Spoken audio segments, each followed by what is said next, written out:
오늘 아침에 주신 하나님 말씀은 구약성경 역대상 9장 1절로 34절의 말씀입니다. 구약성경 역대상 9장 1절로 34절입니다.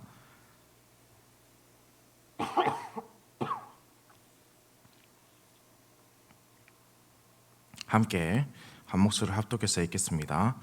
온 이스라엘이 그 계보대로 계수되어 그들은 이스라엘 왕조실록에 기록되니라.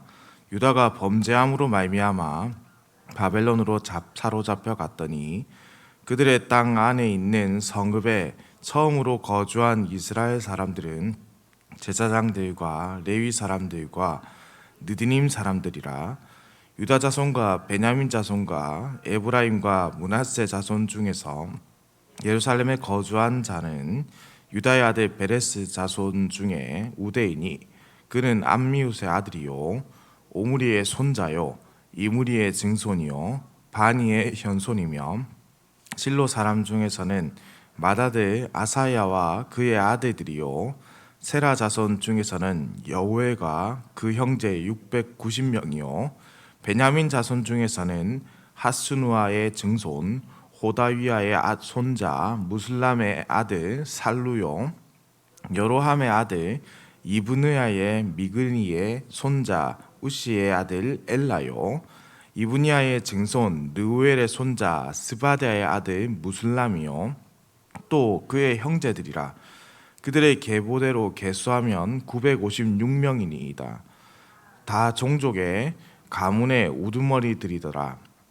제사장 중에서는 여디야와 여호야립과 야긴과 하나님의 성전을 맡은 자 아사랴이니 그는 희기야의 아들이요 무슬람의 손자요 사독의 증손이요 무라요의 현손이요 아이두베의 오대손이며 또 아다야이니 그는 여호함의 아들이요 바술의 손자요 말기야의 증손이며 또 마아센이 그는 아디엘의 아들이요 야세랴의 손자요 무슬람의 증손이요 무실레밋의 현손이요 임멜의 오대손이며 또 그의 형제들이니 종족의 가문의 우두머리라.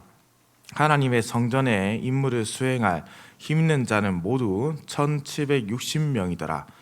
레위 사람 중에서는 무라리 자손 스마야이니 그는 핫숲의 아들이요 아스리감의 손자요 하샤바의 증손이며 또 박박갈과 헤레스와 갈라엘과 마따냐이니 그는 미가의 아들이요 시그리의 손자요 아삽의 증손이며 또 오바댜이니 그는 스마야의 아들이요 갈랄의 손자요 여두둔의 증손이며 또 베레게아이니 그는 아사의 아들이요 엘가나의 손자라. 느도바 사람의 마을에 거주하였더라. 문지기는 살룸과 악국과 달몬과 아이만과 그의 형제들이니 살룸은 그 우두머리라. 이 사람들은 전에 왕의 문 동쪽 곧 레위 자손의 진영의 문지기이며 고라의 증손 에비아삽의 손자 고레의 아들 살룸과 그의 종족 형제 곧 고라의 자손의 수종드는 일을 맡아 성막 문들을 지켰으니 그들의 조상들도 여호와의 진영을 맡고 출입문을 지켰으며 여호와께서 함께 하신 엘르아사의 아들 비느하스가 옛적에 그의 무리를 거느렸고 무슬레미아의 아들 스가랴는 회막 문지기가 되었더라. 택함을 입어 문지기가 된 자가 모두 212명이니 이는 그들의 마을에서 그들의 계보대로 계수된 자요 다윗과 선견자 사무엘이 전에 세워서 이 직분을 맡긴 자라.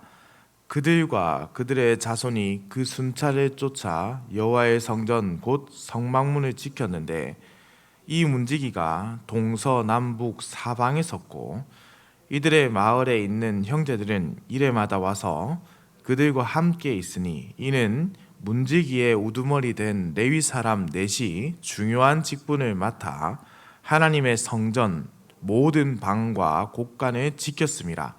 그들은 하나님의 성전을 맡은 직분이 있으므로 성전 주위에서 밤을 지내며 아침마다 문을 여는 책임이 그들에게 있었더라. 그 중에 어떤 자는 섬기는 데 쓰는 기구를 맡아서 그 수요대로 들여가고 그 수요대로 내오며, 또 어떤 자는 성소의 기구와 모든 그릇과 고운 가루와 포도주와 기름과 유향과 향품을 맡았으며, 또 제사장의 아들 중에 어떤 자는 향품으로 향기름을 만들었으며, 고라 자손 살룸의 맏아들 마띠다라 하는 레위 사람은 전병을 굽는 일을 맡았으며, 또 그의 형제 그핫 자손 중에 어떤 자는 진설하는 떡을 맡아 안식일마다 준비하였더라. 또 찬송하는 자가 있으니 곧 레위 우두머리라. 그들은 골방에 거주하면서 주야로 자기 직분에 전념함으로 다른 일은 하지 아니하였더라. 그들은 다 레위 가문의 우두머리며 그들의 족보의 우두머리로서 예루살렘에 거주하였더라. 아멘. 오늘 본문 시작부에 보시면은 온 이스라엘이 그 계보대로 계수되어라고 되어 있습니다. 사실 이 9장 1절의 이 부분은 사실 히브리어 본문상 독립적인 문단으로 구성되어 있습니다. 2장부터 8장까지와 10장부터 역대하 36장까지 내용의 사이에 존재하면서 그 중심적인 역할을 차지하기 때문인데요. 역대상 2장 1절에서 이스라엘의 아들은 이러하니 라고 시작했는데 9장 1절 전반부에 온 이스라엘이 그 계보대로 계수되어 라고 마침표를 찍고 있습니다. 그리고 그들은 이스라엘 왕조실록에 기록되니라 라고 정리를 합니다. 이는 저자가 이스라엘의 왕조실록을 참고하여서 작성하였다라는 것을 우리에게 알려주죠. 우리는 간혹 성령의 감동으로 지어진 성경을 이해할 때 잘못된 이해를 하곤 합니다. 어떤 뜻이냐면 성경의 저자들이 마치 하나님의 계시를 받아서 받아쓰기를 하듯이 성경을 썼다고 생각하는데 실상은 그렇지 않습니다. 성경의 저자들은 앞에 믿음의 선배들의 자료를 철저히 조사하고 연구하고 또 그것을 바르게 또 받아들이고 그 과정에서 성령께서 영감을 주셔서 유기적으로 작성케 하시는 것이죠. 그래서 성경에 오류가 없다는 것은 그 과정에서 개입하신 하나님의 모든 인도하심이 오류가 없다는 것이고, 그래서 성경 자체가 하나님의 말씀으로 유기적인 성경의 저자들에 따라서 지어졌다라는 유기적 영감서를 우리는 따르고 있습니다.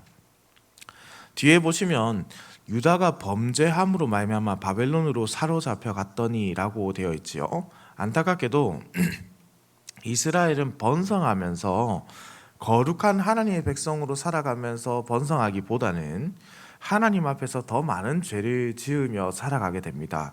그 결과 바벨론 포로 생활을 맞이하게 되는데요. 이 말씀은 유다가 어떻게 바벨론에서 포로 생활을 맞이하게 되는가를 설명하는 역대상 10장에서 역대하 36장의 내용을 요약적으로 보여주는 말씀이라고 할 수 있습니다. 유다가 범죄함으로 말미암아서 바벨론으로 사로잡혀 갔다라는 것이죠. 저자는 이후에 바빌론 포로 생활을 마치고 이스라엘로 돌아온 자들에 대해서 알려주는데요. 특별히 예루살렘에 정착한 백성들에 대한 관심을 지금 쏟고 있습니다. 이는 그들의 죄악이 결과적으로 바벨론 포로 생활을 맞이하게 했지만은 하나님의 계획과 섭리는 그 포로 생활에서 끝나는 것이 아니라 새로운 백성으로의 희망, 곧 하나님께서 굳은 마음을 제거한 백성으로서의 희망을 그것으로 이어가기 때문입니다. 그래서 저자는 귀향민들이 지금 그들의 땅 안에 있는 성읍에 처음으로 거주한 이스라엘 사람들이라는 표현을 사용하고 있습니다. 여기서 지금 그들의 땅이라고 사용된 이 단어가요, 소유지라는 뜻을 가지고 있습니다. 그러니 이 땅이라는 것은 결국 새로운 땅이 아니지요. 바로 그들의 조상들이 이전부터 소유하고 있었던 바로 그 땅입니다. 하나님께서 기업으로 주신 그 땅이 회복되고 있다라는 것을 지금 우리에게 간접적으로 우리에게 말씀을 통해서 알려주고 있습니다. 특별히 바벨론에서 돌아와 예루살렘에 정착한 이스라엘 자손을 유다, 베냐민, 에브라임, 므낫세 자손이라고 지금 말하는데요. 이 표현이 대단히 의미가 있습니다. 왜냐하면은 남유다를 대표하는 유다와 베냐민 지파, 그리고 북이스라엘을 대표하는 에브라임과 므낫세 지파가 통일왕국의 재건에 앞장서 있다라는 것을 지금 강조하고 있기 때문입니다. 그래서 이 강력한 이 네 개의 지파로 지금 재건되고 있다라는 것을 우리에게 알려주는 것이죠. 저자는 예루살렘에 정착한 유다 사람이 690명이라고 지금 6절 말씀에 우리에게 알려주고 있습니다. 그런데 사실 느헤미야 11장 6절에 보시면은 468명이라고 기록합니다. 이에 대해서 이제 성경에 오류가 있는 것 아닌가라고 이제 받아들이게 되고, 앞서 우리가 유기적 연감설에 따라서 진행됐기 때문에 이 성령의 감동으로 지어진 것이 어떻게 오류가 있을 수 있는가라고 생각할 수 있겠죠. 그런데 이것은 오류가 아니라 학자들은 이것에 대해서 이해하면서 느헤미야가 통계낼 때보다 역대기가 기록될 당시에 인구가 늘었을 가능성을 또 제시하기도 하고요. 아니면은 느헤미야서에서는 성인 남자들의 수만 계수한 것은 아닌가라고 추측하기도 합니다. 오류가 아니라 방법이나 시기의 차이라고 볼 수가 있는 것이겠죠. 13절에 보시면 예루살렘에 정착한 제사장이 1760명이었다고 합니다. 그런데 에스라 2장 36절에서 39절에 보시면 바벨론에서 돌아온 제사장의 수가 무려 4289명입니다. 반이 되지 않는 숫자가 지금 예루살렘에 정착했다라는 것을 보게 되는데요. 물론 흩어져서 자신들에게 주어진 과업을 하는 자들도 있었겠지만은 성전이 있는 예루살렘에 온전히 거주하지 않고 있는 모습이 발견된다는 점이 있습니다. 이는 아마도 위험과 또한 삶의 어려움을 감수해야 하는 사역자들이 줄어들었다는 것을 보여주는 장면인데요. 현실에도 비슷한 상황이지 않습니까? 갈수록 신학대학원에 입학하는 사람들의 수가 줄어들고 부족한 실정으로 이어지게 되죠. 시대의 부름이 아니라 하나님의 부르심에 응답하는 자의 수가 많아져야 하는데, 그런데 자신의 유익이나 하나님 나라의 유익을 위해서 또 자식의 유익을 바라보면서 하나님 나라의 유익을 생각하는 사람들의 수가 줄어든다는 것은 또 이제 너무나 안타깝고도 슬픈 일입니다. 우리가 함께 기도하고 또 하나님 나라에서 쓰임 받는 자들의 수가 끊이지 않기를 우리 또한 간구해야 되겠습니다. 17절에서 27절에 보시면 성전 문지기들에 대한 부분을 다루고 있습니다. 성전 문지기를 다루면서 특별히 우리가 잘 아는 인물이 20절에 등장하는데요. 바로 비느하스입니다. 비느하스는 이스라엘이 바알볼에서 모압 여인들과 놀아나며 우상을 숭배할 때에 이스라엘 백성들을 향해서 창으로 이스라엘 남자와 그의 정부를 찔러 죽인 사람입니다. 이 내용은 민수기 25장에 기록되어 있습니다. 비느하스의 이런 모습에서 지금 그에 대해 20절에 이렇게 표현합니다. 여호와께서 함께하신 엘르아살의 아들 비느하스라고 되어 있는데요. 곧 성전 문지기들은 자신들의 자부심, 자긍심이 지금 어디 있냐면 여호와께서 함께 하신다라는 거기에 지금 포커스를 두고 있습니다.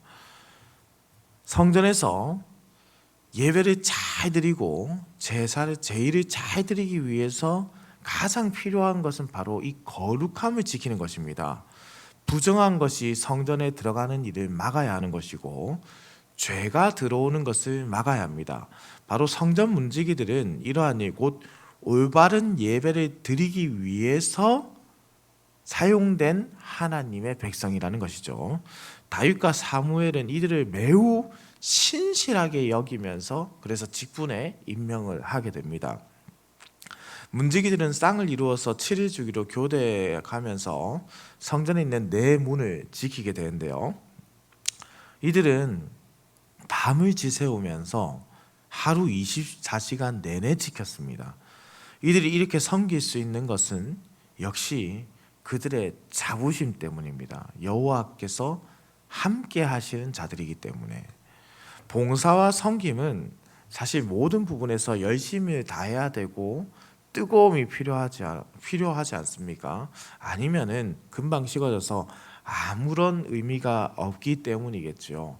그러나 이러한 뜨거움이 나의 열정으로 되는 것이 아니라 여호와께서 함께 하심으로 일어나는 뜨거움이 되어야 합니다. 그래야만 바로 거기서 우리의 정체성이 나타나게 되는 것이죠. 나의 의로움을 나타내는 뜨거움이 아니라 하나님의 의롭고 놀랍고 영광스러운 것이 나타나는 뜨거움, 바로 여호와께서 함께 하신다는 그 정체성이 우리에게 반드시 필요하다라는 것입니다.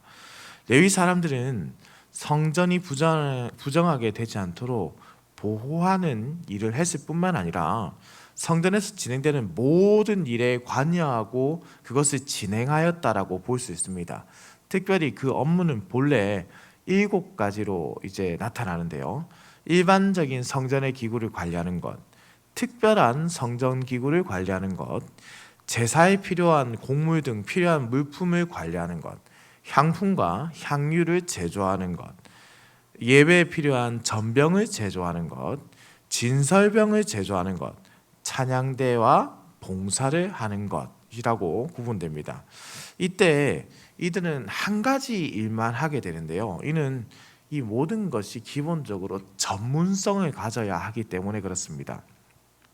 우리의 사역도 사실은 이러한 전문성이 그래서 필요하다라는 것이죠.